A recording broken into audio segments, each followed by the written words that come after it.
When it comes to domestic violence abuse, we tend to use a lot of nice sounding euphemisms that are less explicit, less graphic, more vague.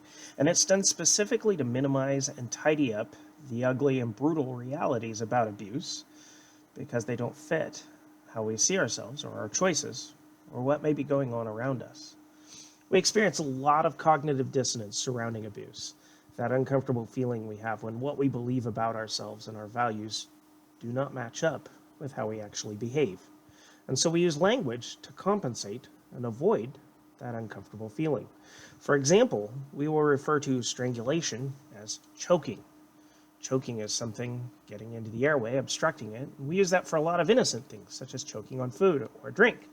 Whereas strangulation is the compression of the airway from the outside, and it indicates something far more dangerous and deliberate has taken place in an abusive relationship. Attempted strangulation is a crime, whereas successful strangulation becomes homicide or murder.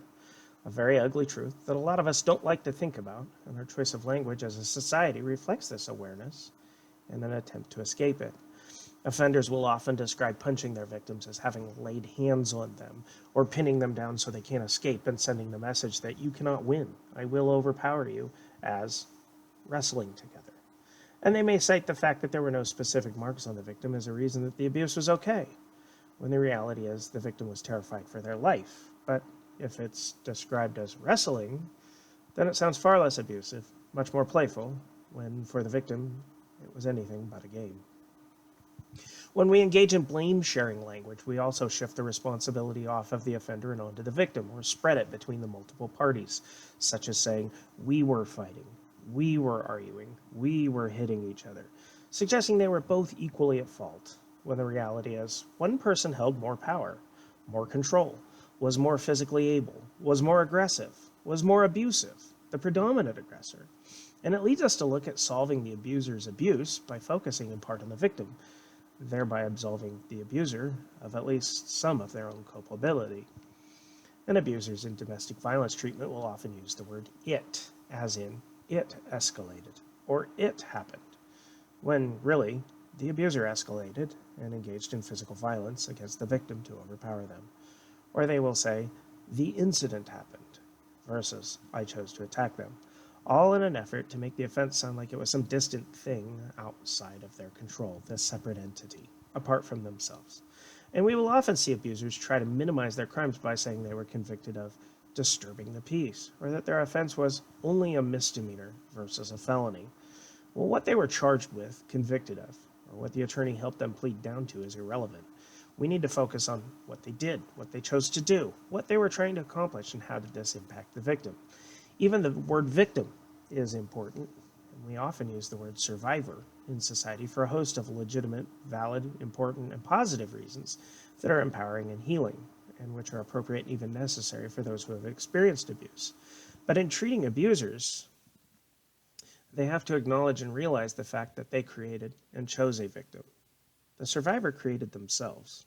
The abuser created the victim.